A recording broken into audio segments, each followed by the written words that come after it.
na atang umuwi. Oo, mahal. Tapos na kasi yung project namin. Baka bukas, may lilipat ako ng ibang site. Ganun ba? Siya nga pala, mahal. Kailangan na natin bayaran ng tuition ni Laika. Saan naman kaya tayo kukuha, mahal? Wala naman natira sa sahod natin. Kaya nga, mahal. Hindi naman na tayo makautang sa kapatid ko dahil may mga utang pa tayong hindi nababayaran sa kanya.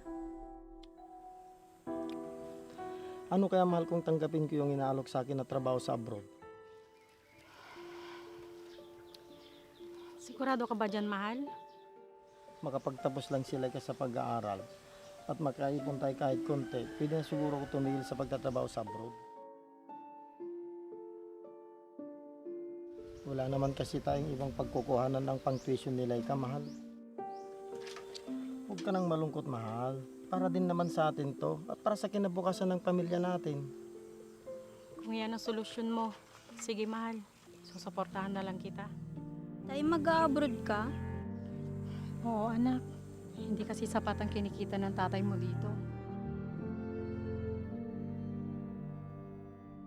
Huwag kang mag-alala, anak. Andito naman si mama mo at lagi akong tatawag sa inyo. Hayaan nyo, tay, mag-aaral po ako na mabuti. Salamat, anak. Magsisikap si tatay sa abroad.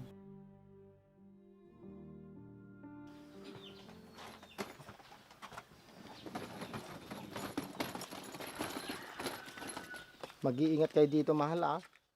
Huwag mo kaming intindihin dito, mahal. Ikaw ang mag-iingat doon. Oo nga, tay, kasi wala kami dun ni mama para alagaan ka. Oo, anak, mag-iingat ako doon para sa inyo ng mama mo. Basta, anak, mahal, mag-iingat kayo dito, ah.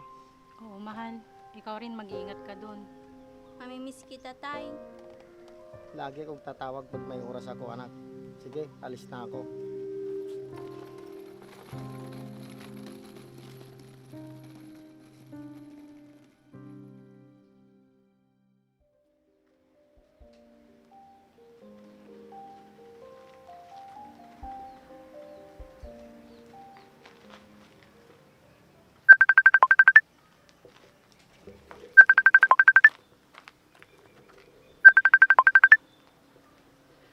Hello, mahal.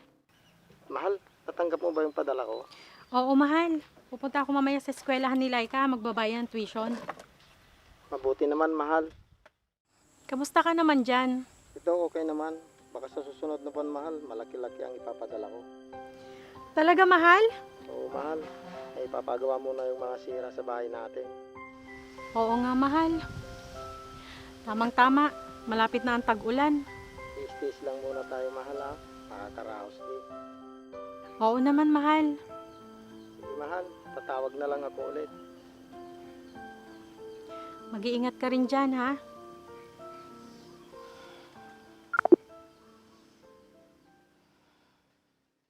Ate MC? Ate MC? Tao po? Ate MC? Tao po? Tao po? Ate MC? Halika. Uy, Ate MC, balita ko, nagpunta si Kuya Masong sa abroad. Halika na, bili ka ng mga paninda ko. Ano ba yung mga paninda mo? Patingin nga. Mga bagong damit yung mga paninda ko. Baka gusto mo din ng pabango. Wow, ang gaganda naman ng mga ito. Kaya nga ate, kaya bumili ka na. Eh, paano yan? Wala pa naman akong pera dito. Pwede namang utang yan ate. Talaga? Sige, kukunin ko to. Saka ito. At ito pa. Grabe, ang gaganda naman nila. Salamat, ha. Meron pa ako dun ate. Kung gusto mo, dalawa ko minsan dito.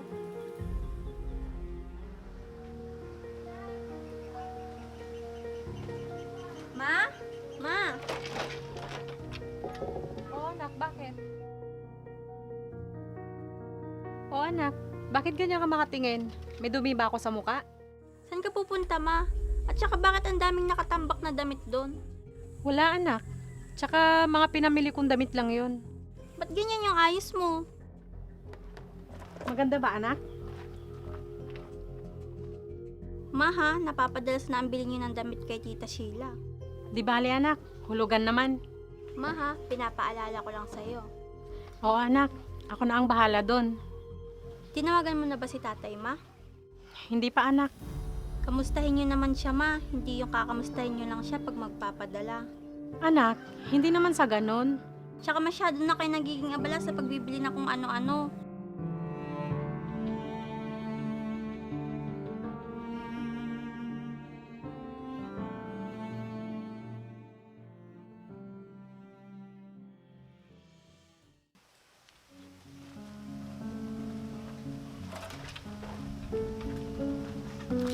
Ma, papasok na po ako. Sige anak. Ma, may problema ba? Wala naman anak. Ma, mag-exam na po kami. Kailangan ko na po magbayad ulit ng tuition. Ganun ba anak? Sige po, umalis na po ako. Ate MC, O Sheila, ikaw pala. Ate MC, nandito pala ako para maningil sa mga nakuha mo. Nako, makikiusap muna sana ako sa'yo. Kung pwedeng hulug-hulugan ko na lang muna. Ha? Paano yun, ate? Di ba usapan natin kapag nagpadala si Kuya Masong? Oo nga, nakapagpadala na siya. Kaso, kinulang.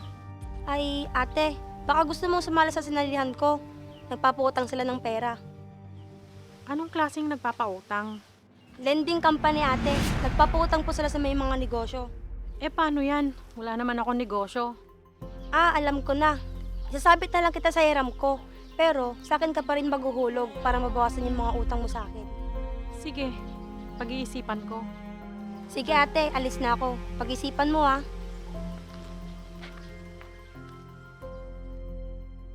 Ay, bahala na. Mapagkakasya ko pa naman siguro ito. Kaso, magbabayad ako ng mga nakuha ko kay Sheila. Mapapakiusapan naman siguro siya. O kaya, sasalian ko na lang yung sinasabi niya.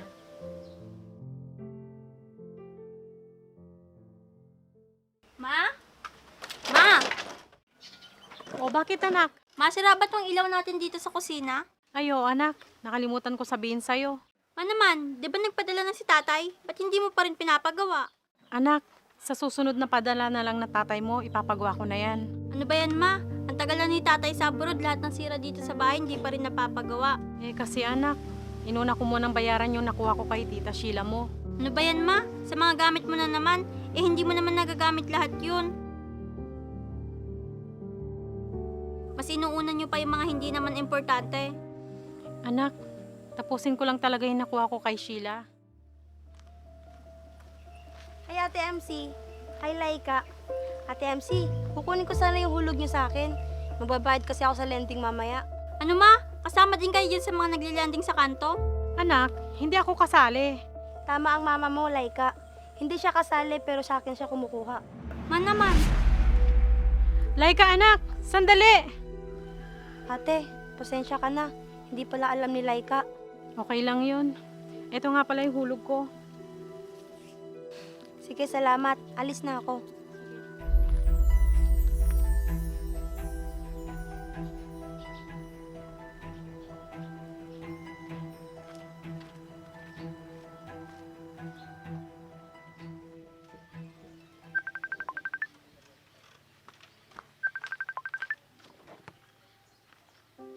Hello? Hello, Tay? Oh anak, asan ang mama mo?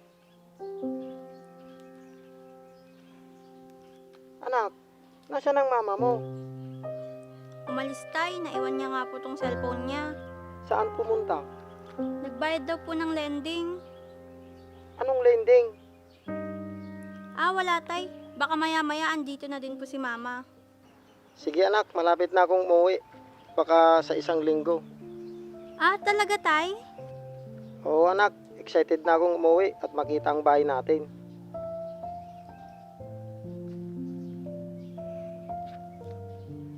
Anak, pakisabi sa mama mo ha.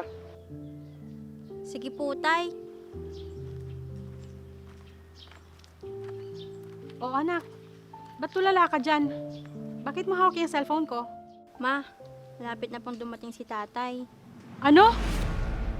Paano mo mapapaliwanag na hanggang ngayon hindi pa din tapos itong bahay natin? Hindi ko alam anak. Kailan daw ba ang uwi niya? Sa susunod na linggo daw po. Ako nang bahala magpaliwanag sa kanya anak.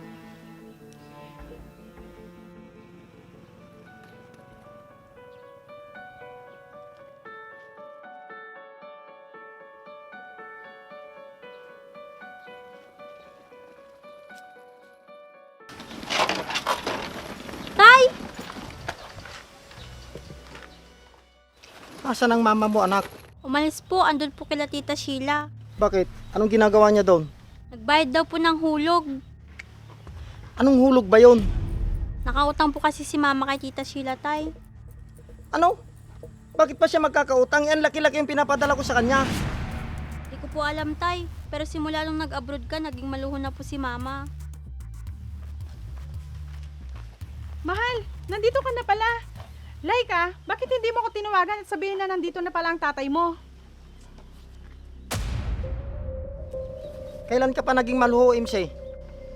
Mahal, Hindi ko inaasahan ang dadatnan ko dito, MC. Sa laki ng pinapadala ko, kinukulang ka pa? Hindi ito ang plinano natin bago ako umalis. Anong nangyari? patawarin mo ako, Masong.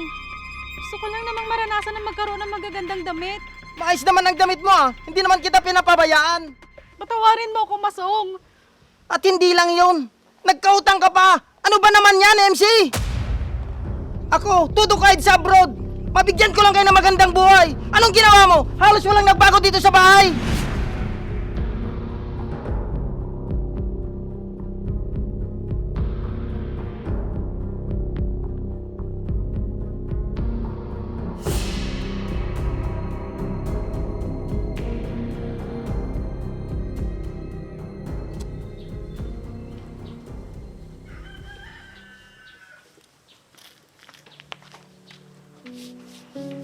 Hindi ko alam kung saan ako nagkulang sa mama mo, anak.